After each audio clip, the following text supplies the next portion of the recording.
Les micro-nouvelles de Dalkhan. Le passage. Écrit et conté par Dalkhan Itari. Grand-Ma n'était plus. Son cœur empli de tendresse avait cessé de battre, et Mélina, sa petite fille, se sentait privée à tout jamais d'une part de son âme. D'aussi loin qu'elle se souvienne, à chaque étape importante de sa vie, dans les moments joyeux comme difficiles, Grand-Ma avait toujours veillé sur elle. Elle revoyait ses cheveux gris, toujours noués en un chignon parfaitement proportionné, ses gestes tendres, son visage bienveillant et rieur, avec ses petites rides au coin des yeux. Des yeux qui semblaient voir bien plus loin que l'âme des gens, qui semblaient avoir vu des endroits empreints d'un savoir secret et mystérieux. Mystérieux, comme ce fameux soir. Le souvenir du soir où Grand-Ma avait disparu lui revint. Elle n'avait que 7 ans, mais quelque chose était gravé dans sa mémoire. Les souvenirs d'une petite fille, probablement déformés par le temps. Mais que lui avait dit Grand-Ma ce jour-là ? Il lui semblait qu'il était important qu'elle s'en souvienne. Ah, Grand-Ma, que vais-je devenir sans toi ? Elle rangeait la vaisselle dans la cuisine de sa grand-mère, dans cette maison maintenant veuve de son occupante. Les grands pins allongeaient leurs ombres sur la petite maison, tandis que le soleil déclinait. Elle était toute seule maintenant. Depuis toute petite, elle avait passé la moitié de sa vie avec des gouvernantes chez ses parents, dans leur belle demeure lyonnaise, et l'autre moitié ici, dans cette maison sans prétention, isolée du monde aux abords des bois noirs, non loin de la ville de Thiers et des gorges de la Durolle.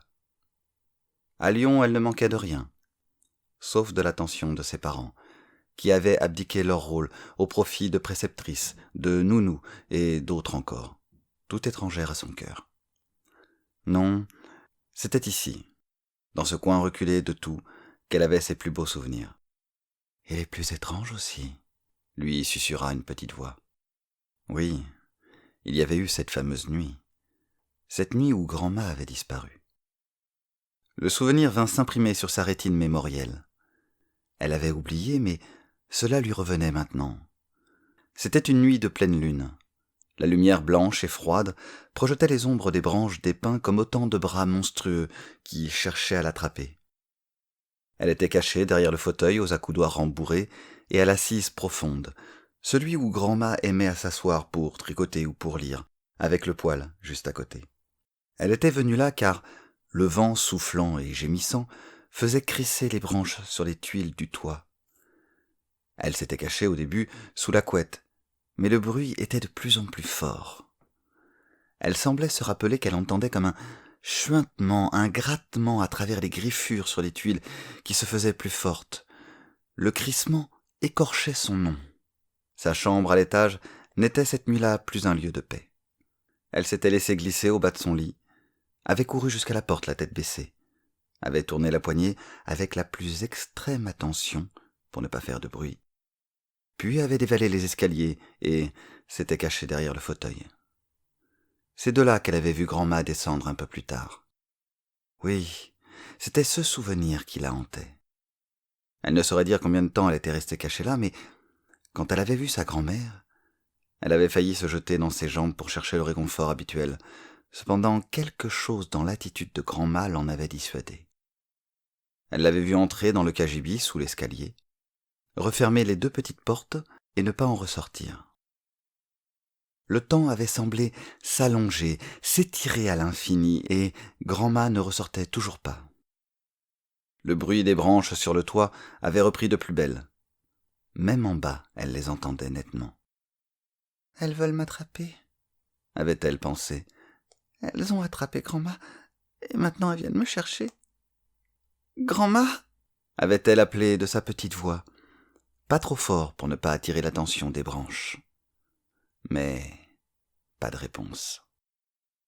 Elle s'était extirpée de sa cachette et s'était avancée à pas feutrés vers les portes du cagibi. La distance qui l'en séparait semblait vouloir s'allonger à mesure qu'elle s'en approchait. Puis elle s'était retrouvée devant les portes. Bravant la terreur qui étreignait son cœur et ses poumons, Elle avait levé sa petite main sur la poignée d'une des portes. Elle s'était immobilisée et avait réitéré son appel. « Grand-ma » Cette fois, un peu plus fort et un peu plus paniqué aussi. Mais aucune réponse ne lui était parvenue. Alors, avec un grand courage, dont elle puisait la force dans l'amour pour sa grand-mère, elle entr'ouvrit la porte. Dans l'entrebâillement, elle avait glissé un œil qui s'était empli d'une terreur sans nom. Dans ce petit réduit, où étaient entreposées les boîtes de conserve, les pots de confiture, les pommes de terre, dans ce petit réduit, qui n'avait d'autre sortie que les portes devant lesquelles elle se tenait, grand-mère n'y était plus. Elle avait disparu. Avec la certitude d'une petite fille qui était morte de peur, elle fut certaine que les monstres s'étaient emparés de grand-mère. Elle avait repoussé la porte, couru rejoindre sa cachette derrière le fauteuil, et après de longues minutes, harassée par la fatigue au milieu de ses sanglots, elle s'était endormie. Le lendemain, sa grand-mère l'avait retrouvée lovée en boule derrière le fauteuil. Elle l'avait prise en ses bras et l'avait recouchée dans son lit. Elle se souvenait, comment avait-elle pu oublier cela, que, lorsqu'elle lui avait demandé où l'avaient emmené les monstres, sa grand-mère avait sorti un pendentif de sa poche. « Ah, Mélina, ceci est un porte-bonheur, ma chérie, » lui avait-elle dit. « Parfois, la nuit, les ombres peuvent être terrifiantes. Si tu te sens seule, si tu te sens perdue, alors ce pendentif t'aidera. Mais promets-moi une chose. »« Oui, » avait répondu Mélina, sentant là qu'il y avait quelque chose de fondamental, même du haut de ses 7 ans. « Si tu dois entrer dans le cagibi, ne porte pas ce pendentif, à moins d'en être prête. » Le pendentif. Elle l'avait toujours porté autour de son cou et, d'aussi loin qu'elle s'en souvienne, elle n'était jamais entrée dans le cagibi. Qu'est-ce que ça veut dire ? Cela a-t-il une quelconque signification ? Grand-mère, pourquoi ce souvenir ? Pourquoi maintenant ? Le cagibi jouxtait la cuisine. Elle se tenait là, une assiette mouillée dans la main attendant d'être essuyée, de l'autre, le torchon, figé dans un mouvement qu'elle n'allait pas terminer. Elle posa le tout sur le bord de l'évier et s'approcha des 2 portes qui donnaient sur le petit placard sous l'escalier. Elle se revit petite fille devant ces mêmes portes.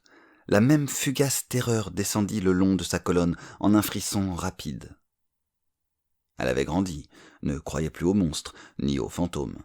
« Une partie de toi y croit toujours, » dit la petite voix. Elle porta la main au pendentif sous son t-shirt et tendit l'autre main vers la poignée des portes. Elle hésita, comme quand elle avait eu 7 ans, mais n'appela pas à grand-mère. Elle n'était plus là pour lui répondre. « Je veux en avoir le cœur net, » dit-elle tout haut, et elle ouvrit les portes. Elle rentra dans le placard sous l'escalier. C'était tout petit et il y faisait sombre. Elle referma les portes à vantaux derrière elle. La faible clarté du couloir filtrait légèrement à travers la jointure, entre les 2 portes. Pas suffisamment cependant pour qu'elle ne distingue rien de plus que les silhouettes de boîtes de conserve, des cartons empilés et un fatras d'autres petites choses. Soudain, l'air lui sembla étouffant. Un vertige la saisit. Elle se sentit comme aspirée. La sensation fut brève, mais intense. Elle vacilla, se rattrapa d'une main et, sentant la consistance du mur sous ses doigts, le vertige disparut. Elle se passa une main sur les yeux, redressa la tête et fut en colère contre elle-même. En colère probablement contre grand-mère qui l'avait abandonnée. Que croyait-elle trouver ? Sa grand-mère, en chair et en os, lui tendant les bras pour qu'elle s'y blottisse comme quand elle était petite et qu'elle avait peur ? Tout ceci était ridicule. « Non, » lui dit la petite voix, « arrête de mentir. Tu sais pourquoi tu es venue là. Il s'est passé quelque chose ce soir-là, tu le sais ? Elle émit un petit bruit d'agacement et chassa la voix de sa tête d'un vague mouvement de main. Mais elle arrêta là son geste. Quelque chose avait changé. La lumière de la cuisine ne filtrait plus à travers la jointure des devantaux qui constituaient les portes de ce cagibi. Elle retint son souffle. « Il a dû y avoir une coupure d'électricité ?» se dit-elle. « Non, gourdasse !» lui chuchota la petite voix. « Ce n'est pas ça. Écoute. Observe. » Ses yeux s'habituaient progressivement à l'obscurité, et elle remarqua comme des particules en suspension dans l'air. Elle chercha à les toucher, mais ses doigts passèrent au travers. Puis elle entendit un bruit râpeux, traînant, de l'autre côté des portes du placard. Son cœur s'emballa. La voix dans sa tête lui hurla « Les monstres! Les monstres t'ont retrouvé !» Les portes frémirent. Quelque chose derrière tentait de les ouvrir. Elle se recula doucement, chercha à tâtons quelque chose pour se défendre, et sa main agrippa un bâton posé là, sur l'une des étagères. Les portes se mirent à pulser par à-coups, comme si on y imprimait une pression dessus, puis les secousses s'accélérèrent, emplissant tout l'espace d'un vacarme horrible. Ses yeux s'agrandissaient d'effroi. Elle était de nouveau la petite fille de 7 ans. Les portes allaient céder, la chose derrière allait bondir sur elle et la dévorer. Son sang martelait ses tempes.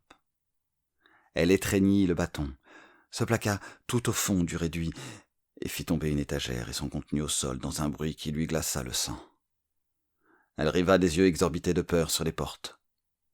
Tout cessa soudain. Un silence de mort plana, suffocant. Puis les 2 portes explosèrent en une gerbe de bois. Elle hurla. Des ombres se mirent à ramper sur les murs. C'était comme si la mort venait à elle. Alors, comme un rat qu'on accule, n'ayant pas d'autre choix, elle fit ce qu'elle n'aurait jamais cru être capable de faire. Elle fit face au danger et se précipita par l'ouverture. Les ombres s'accrochèrent à ses cheveux et à ses vêtements, la projetèrent au sol. Elle se mit à ramper. Elle était sortie du cagibi et nota très rapidement, de sa vision périphérique, que bien qu'elle semblait être toujours dans la maison de Grand-mât, quelque chose avait changé. Tout était gris. Même l'air était empli de ce gris. Elle vit le fauteuil près du poêle à bois. Ses couleurs avaient passé, il était terne, grisâtre. Elle se traînait vers lui, sa cachette de toujours. Une ombre emprisonna sa cheville dans une douleur horrible. Elle sentit des échardes lui pénétrer la chair. Elle tenta de se libérer en frappant avec le bâton qu'elle n'avait pas lâché. Et une étincelle lumineuse apparut au moment de l'impact. La chose se recroquevilla sous le coup. Alors, elle recommença, frappa, encore et encore. L'ombre la lâcha et un terrible bruit résonna tout autour de la maison, comme un vent hurlant à travers des arbres qui s'entrechoquent. La maison trembla. Une partie du toit s'effondra sous le poids d'une masse sombre comme une massue énorme, gigantesque, qui cherchait à l'écraser, la réduire en charpie. Des lianes ombreuses rampaient de nouveau vers elle.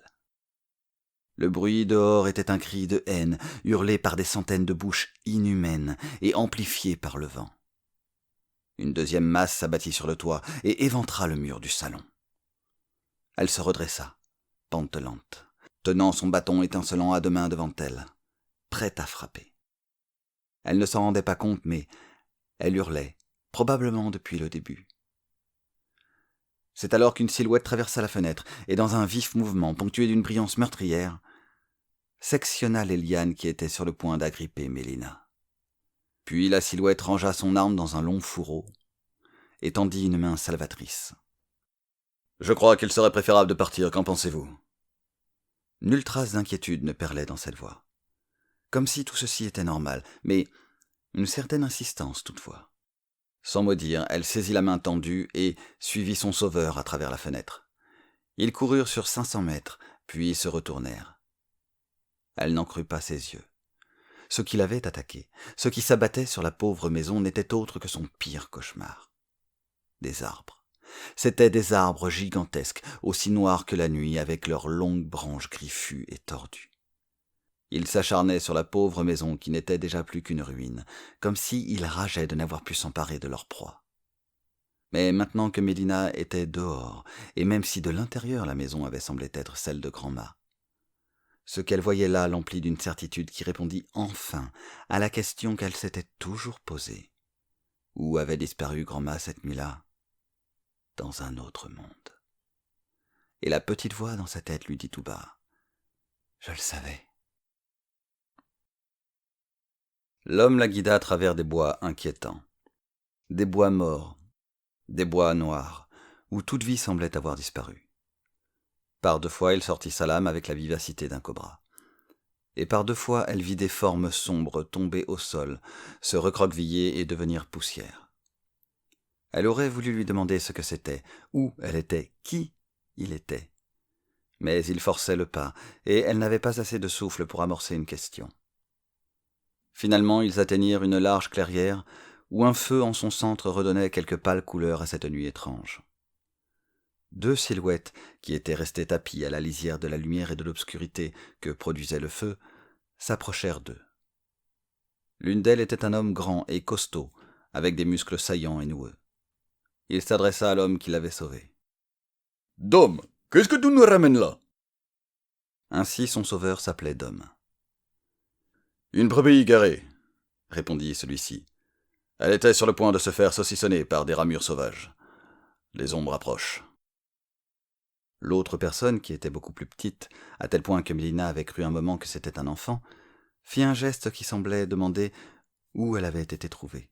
« Dans la maison de Grand-mât, » répondit Dom. « Vous connaissez ma grand-mère » s'exclama Mélina. « Elle est ici ?» Un espoir enfantin avait envahi son cœur. « Cela répond-il à tes questions » interrogea-t-il Sun, puis se tournant vers Mélina. « Je suis désolé, ma chère, mais votre grand-mère n'est plus, vous ne le saviez pas. »« Si, j'avais juste espéré qu'ici elle... » Mais elle ne termina pas sa phrase. Une boule se formait dans sa gorge. « Toutes mes condoléances, très chère. Votre grand-mère était une femme exceptionnelle, mais nous en parlerons en chemin. Il nous faut partir maintenant, les ombres arrivent. Sun, tu passes devant. Poksha, tu fermes la marche. Mademoiselle, allons-y, je vous en prie, l'invita-t-il en lui tendant la main. Ils se mirent en marche d'un pas ferme. Où sommes-nous ? Demanda Mélina, qui ne lâchait pas d'homme, peu rassurée par l'environnement. Et qui êtes-vous ? Vous êtes sur le royaume de Wiest, un monde parallèle au vôtre. Il en existe une multitude et tous sont interconnectés. Je me nomme Domini, mais appelez-moi Dom. Devant vous, vous avez Sun. Elle est muette, ce qui ne l'empêche pas d'utiliser une puissante magie runique. Et derrière, le gros gaillard, c'est Poksha. Avec votre grand-mère, nous étions les 4 protecteurs du royaume. Mélina s'arrêta décontenancée, et ils durent s'arrêter à leur tour. Nous ne pouvons perdre de temps, la pressa Domini. Les ombres qui vous ont attaqué sont à notre poursuite et à la vôtre aussi. Mélina ne bougeait pas. Ma grand-mère me faisait des gâteaux, me racontait des histoires pour que je m'endorme, me tricotait des pulls en hiver près de son poêle à bois. Ce n'était pas une guerrière. C'est pourtant sa baguette magique que vous avez en main, indiqua Domini en parlant du bâton qu'elle avait récupéré dans le cagibi. Elle regarda l'objet qu'elle avait en main, quelque peu interdite. Le bâton était recouvert de sigles étranges. Domini ne la laissa pas s'interroger plus longtemps. Continuons de parler en chemin, les ombres nous talonnent. Je ne bougerai pas tant que je n'aurai pas de réponse précise, s'entêta-t-elle. Le dénommé Poksha se planta devant elle, et la souleva de terre pour la poser sur son épaule, comme un vulgaire ballot de paille. « Désolé, dame Mélina » dit-il alors qu'elle lui ordonnait de la poser. Elle le frappait, au point d'en avoir mal aux mains, mais il ne bronchait pas, et, imperturbablement, il la porta pendant un bon quart d'heure. Il la posa au sol, et elle le fixa avec des yeux furibonds. « Dame Mélina, veuillez excuser notre attitude présente. Comment connaissez-vous mon nom ?» l'interrompit-elle. « Votre grand-mère nous avait prévenu que vous viendriez après sa mort. Nous vous attendions depuis 2 semaines. » 2 semaines ?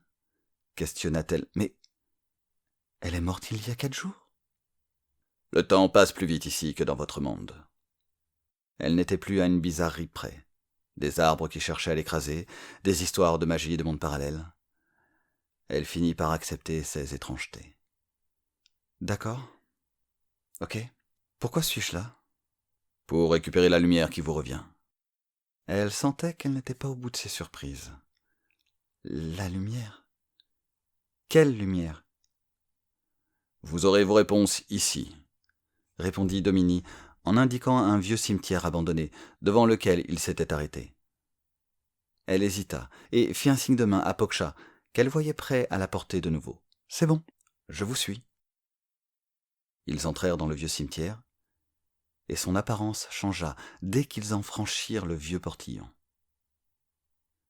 Elle se trouvait dans une belle clairière.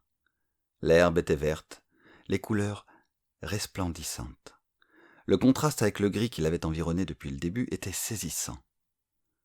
Au milieu, il y avait une unique tombe, et au-dessus, illuminant l'endroit, une boule de lumière flottant à environ 3 mètres dans les airs.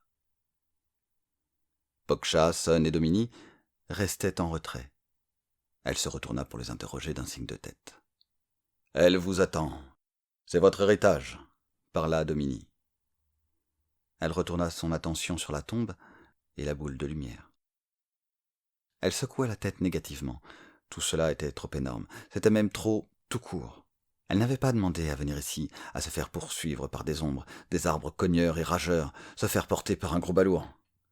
Elle doutait encore que sa grand-mère ait pu être autre chose que celle qui la câlinait et lui faisait de bons gâteaux. C'était quoi, cette lumière ?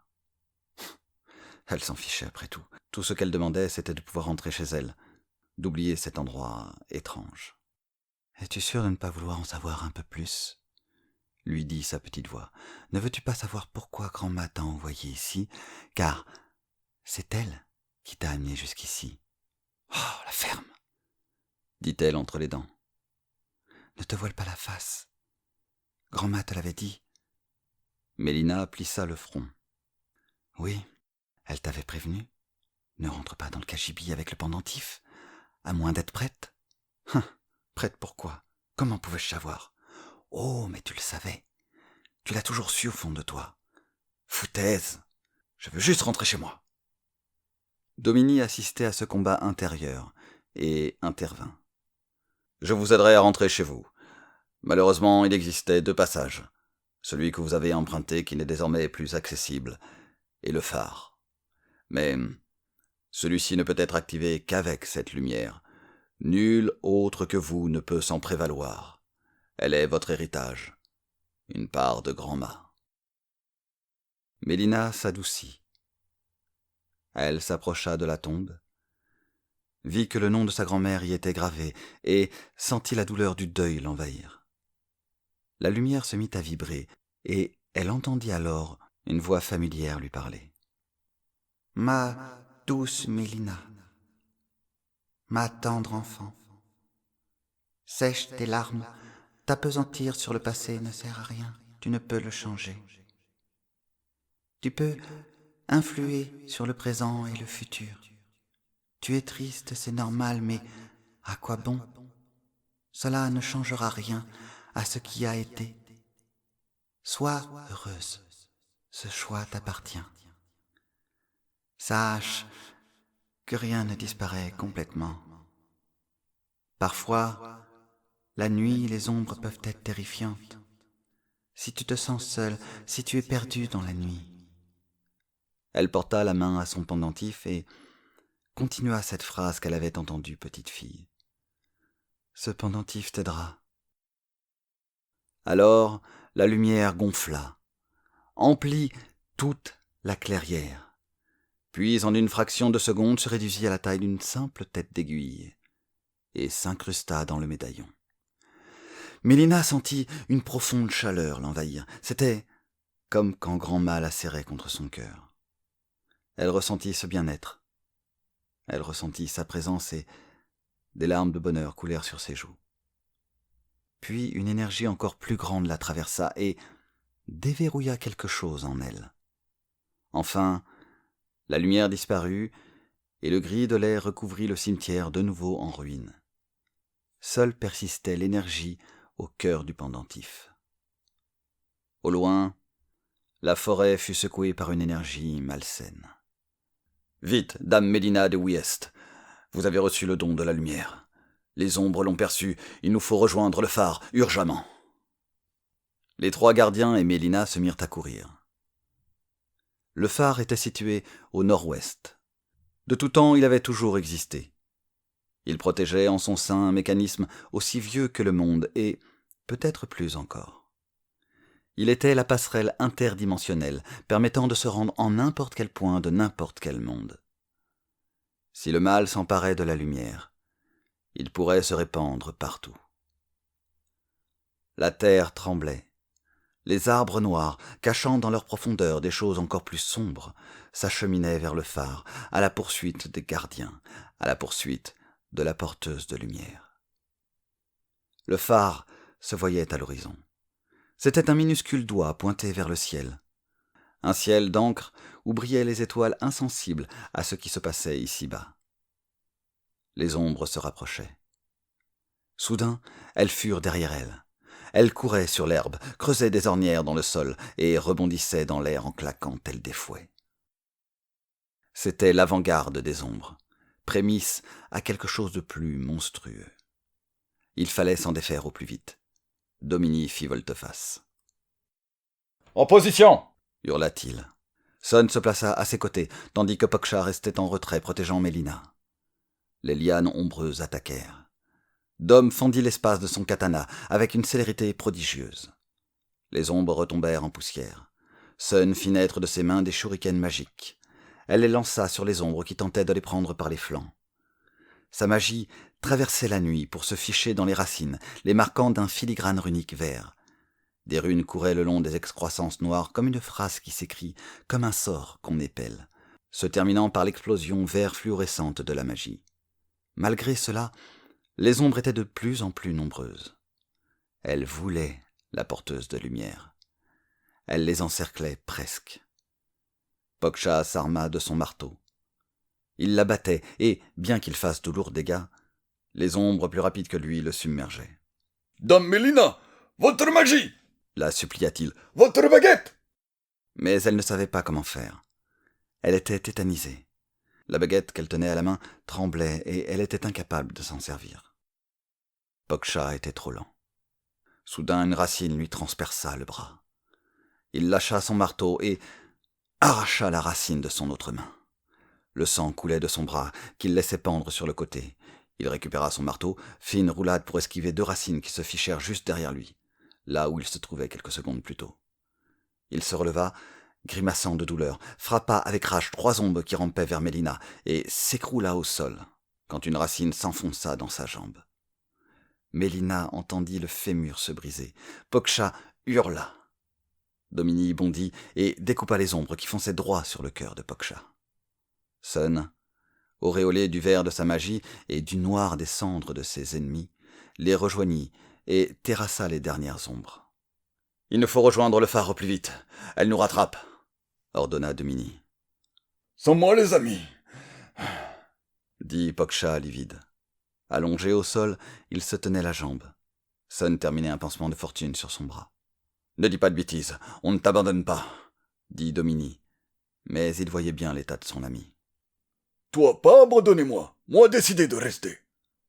Trop lent, je vais vous ralentir. » Dom et Poksha s'affrontèrent du regard. Puis Domini baissa les épaules. « Soit.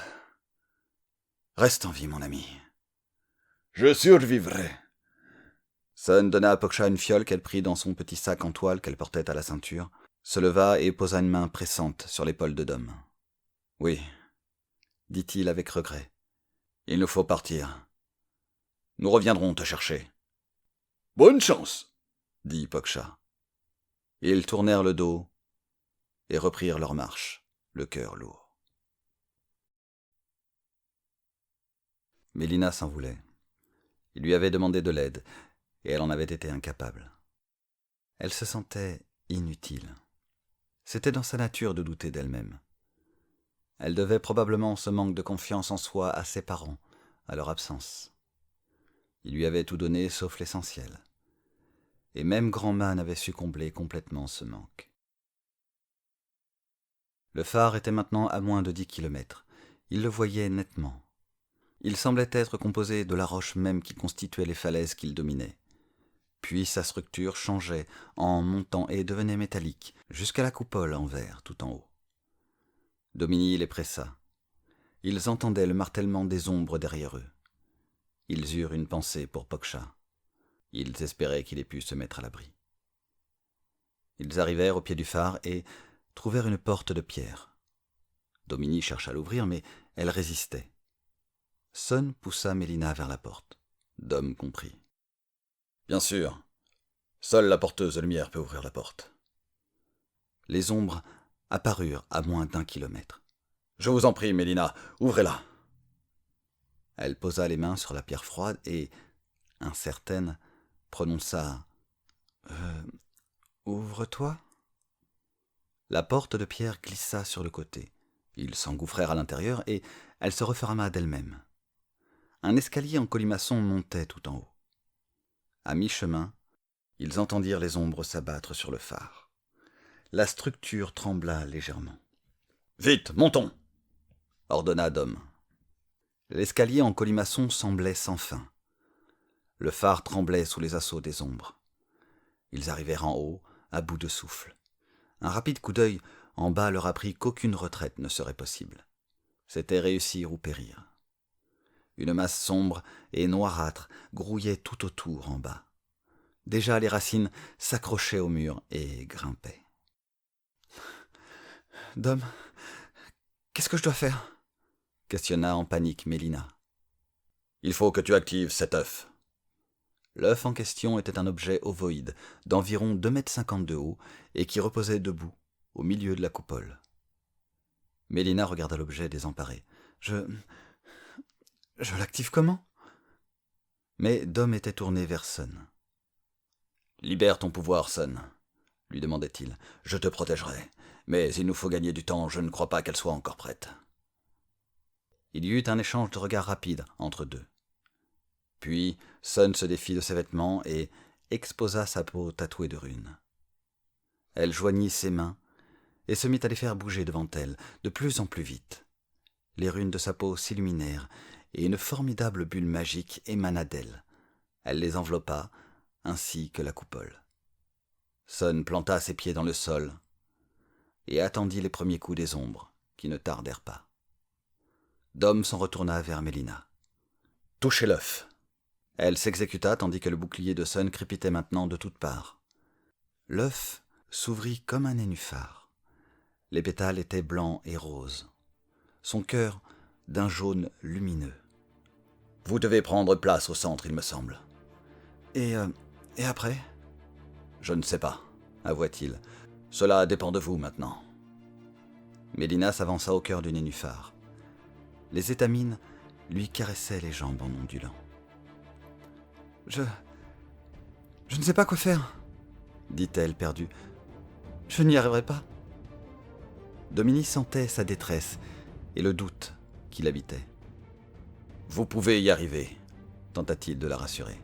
« Tu n'as pas su agir quand les ombres ont attaqué, » lui dit la petite voix.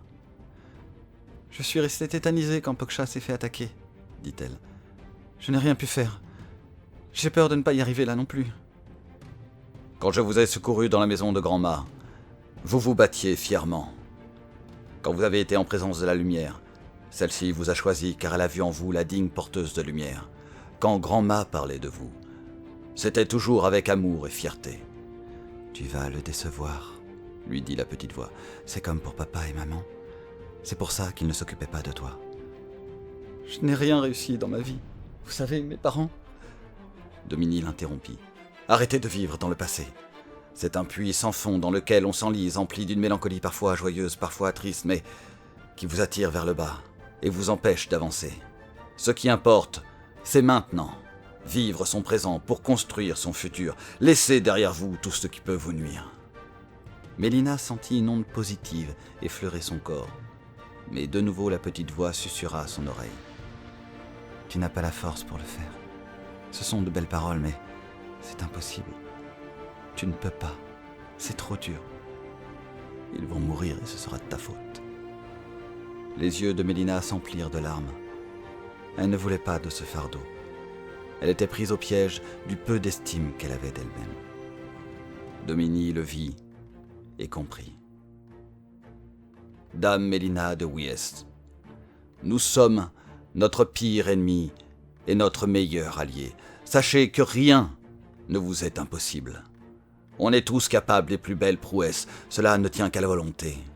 C'est la volonté et rien qu'elle qui décide si on peut ou on ne peut pas faire une chose. Souvent, nous nous mettons des barrières, on se dit « Non, je n'y arriverai pas, non, ce n'est pas pour moi, non, non, non. » Et si vous disiez si? Et si vous disiez « Oui, je peux le faire » et si vous disiez à cette petite voix d'aller se faire voir? On est tous pareils, on a tous le choix. On a le choix d'enfermer cet ennemi en nous, dans une petite boîte, et de briser ces barrières qu'on s'impose. Quand on veut, on peut. Ce n'est pas une phrase sans fondement. J'ai foi en vous, Mélina de Wyeth, porteuse de la lumière. Brisez vos chaînes, libérez-vous du passé, laissez libre cours à l'allié qui est en vous. Devenez celle que vous voulez être. Tout est une question de volonté, c'est votre choix. À ce moment, la barrière de Sun se brisa.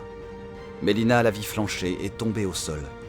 Domini sortit son katana, et les ombres s'engouffrèrent dans un vacarme horrible. « Non !» cria-t-elle. « Non !» Et ce qui s'était débloqué en elle lorsque la lumière avait investi son médaillon s'ouvrit complètement. Ses yeux se mirent à briller, une onde se mit à pulser autour d'elle, ses cheveux flottèrent en cadence. Elle écarta les bras et dans un cri, libéra la lumière. C'était comme un orgasme cosmique, un abandon total. La coupole brilla comme un soleil, les ombres hurlèrent en brûlant. Dans les profondeurs du phare, un mécanisme d'un autre temps s'activa. La coupole se détacha de son support et s'éleva dans le ciel. Et la lumière, comme un nouveau soleil, se répandit sur le monde, chassant le mal, le repoussant jusqu'en ces endroits d'où il n'aurait pas dû sortir. Le mal a toujours existé et il existera toujours, mais en ce temps et dans ce lieu, il venait de perdre car Mélina avait choisi de réussir, avait choisi de vivre, avait choisi de repousser le doute et la mélancolie, avait choisi de se faire confiance. Dans la coupole, Sun et Dom étaient baignés par une chaleur iridescente. Quand la lumière se fit moins forte et qu'ils purent de nouveau ouvrir les yeux, ils rejoignirent Mélina. Elle flottait nue au-dessus du nénuphar. Ses cheveux ondulaient comme un feu tranquille. Sa peau irradiait de bleu, de blanc, de pourpre et de filaments dorés. Ses yeux étaient deux soleils incandescents. Elle tendit une main vers les bords de la coupole, et des portails apparurent. C'étaient des passages vers d'autres mondes. Elle flotta doucement jusqu'au sol, toucha le nénuphar du bout des pieds. Son apparence céleste s'estompa, et elle redevint elle-même. Domini enleva sa redingote et la recouvrit chastement. « Vous avez réussi, madame », lui dit-il avec révérence. « C'est grâce à vous, Domini », le gratifia-t-elle d'une caresse sur la joue. « Je n'ai fait que donner l'élan à la force qui était déjà en vous. » Sun mit la main sur son cœur et la porta sur celui de Mélina. Celle-ci hocha la tête. « Merci, Sun. Je ne vous oublierai pas. » « Vous pouvez retourner dans votre monde maintenant. Lequel est-ce » demanda-t-il en observant les paysages qui apparaissaient dans les portails. C'étaient comme des fenêtres ouvertes sur des écrans de télévision où défilaient des images. Dans l'un, il pouvait voir une forêt luxuriante et des animaux gigantesques qui n'avaient rien de terrestre. Dans un autre, un homme portant des revolvers aux crosses de bois de santal jaune marchait en direction d'une tour. Un autre encore montrait un homme au visage couturé de cicatrices, accompagné d'une femme marchant dans une forêt enneigée. Mais là encore, ce n'était pas le monde de Mélina. Puis elle le vit. Elle reconnut le village où elle accompagnait Grand-Ma lorsqu'elle allait au marché. Puis l'image montra la maison de Grand-Ma. Son cœur se serra comme si elle était partie depuis une éternité. « C'est là, dit-elle. Nous vous souhaitons un bon retour. N'oubliez pas ce que vous avez appris sur vous-même. Et puis, j'aurai une requête. Je sais ce que vous allez me demander. Je continuerai la mission de ma grand-mère. Je garderai le passage. Je vous remercie de vos précieux conseils et, lorsque vous aurez retrouvé Poksha, dites-lui que je suis désolé de ne pas avoir réagi pour le défendre. Vous le lui direz vous-même. À bientôt, dame Mélina de Wiest. À bientôt alors. Elle leur sourit et traversa le portail.